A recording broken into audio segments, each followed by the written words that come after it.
Hello, my name is Jialin Dong, and this is my individual research assessment for BTW 1042 Business Law. Today, I will analyze the grocery store incident where Sarah and customer filed a negligence claim against Fishmark, use principles of total law from Malaysia and the UK legal systems. I will identify the key issues, explain the legal framework, and apply it to the facts.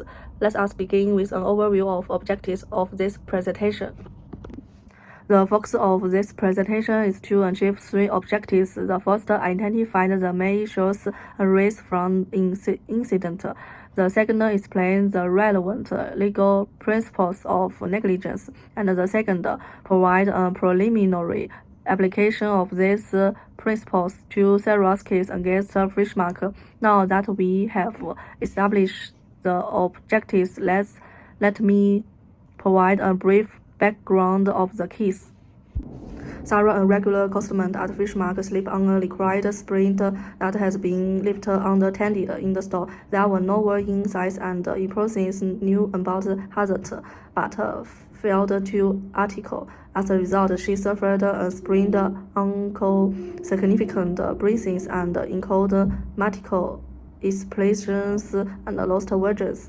Sarah is now seeking compensations, claiming Fishmark negligence caused her injuries with his background in mind. Let us explain the legal issues central to this case.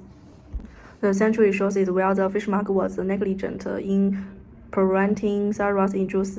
This can be broken into four questions. Did Fishmark owe Sarah a duty of care? Did the store breach that duty by failing to address the spin? Was there a direct causal link between the breach and Sarah's injuries? Could Fishmark argues defenses such as contributory negligence or assumptions of risk?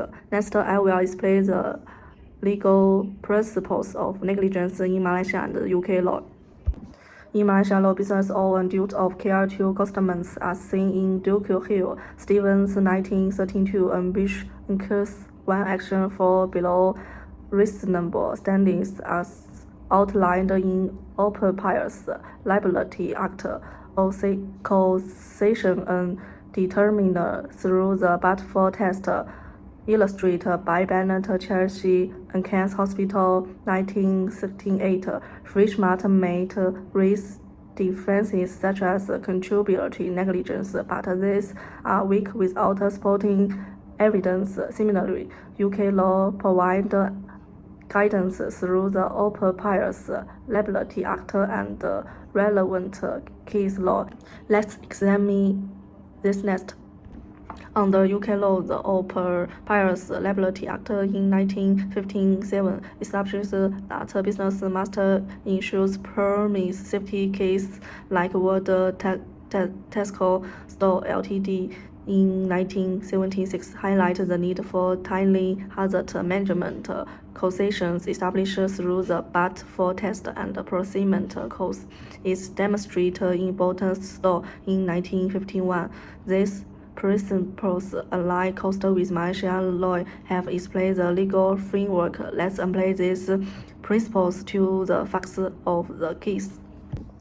Fishmark clear owed Sarah a duty of care as their customer. This duty required them to take reasonable steps to maintain a safe shopping environment. Their failure to clean the springs or provide warning signs shows they did not fulfill this obligation. Now let's analyze whether Fishmark breached this duty. Fishmark employees were aware of the spring but failed to act. Under Malaysia law, this violates the reasonable person standard. Similarly, in the UK, World and Tesco Store Ltd. in 1976 confirmed that leaving a spring unattended breached the duty of care owed to customers. Next, let's emphasize the causal link between the breach and Sarah's injuries. Causation is established using the but-for test word. Sarah's incident had occurred if Fishmark had cleaned the spring or posted warning signs. The answer is no. Proximate cause also apply, as the spring was the immediate cause of Sarah's sleep. This is supported by Bennett, Chelsea, Cannes Hospital in 1968. Family less evaluate the potential defenses Fishmark might raise.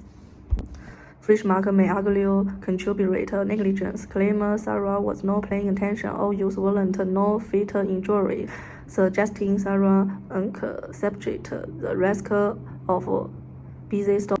However, these defenses are unlikely to succeed, as they were novel insights and this spring was no hasn't now.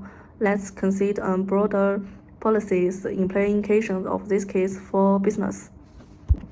This case emphasizes the importance of proactive safety measures. Business should improve staff training and inspections frequency, develop rigorous cleanup processes, and use war insights and foster public awareness of operative responsibilities. These steps ensures a balance between customer safety and operational cost while reducing liabilities risks. Family, let me summarize my findings and conclusions. In conclusion, Fishmark owed Sarah a duty of care and breached this duty by failing to address no hazard. Their negligence directly cost Sarah injuries, making her claim strong. To provide similarly incident, business must adopt strict safety protocols and enhance staff training to ensure hazards are properly managed. Thank you for listening to my presentation.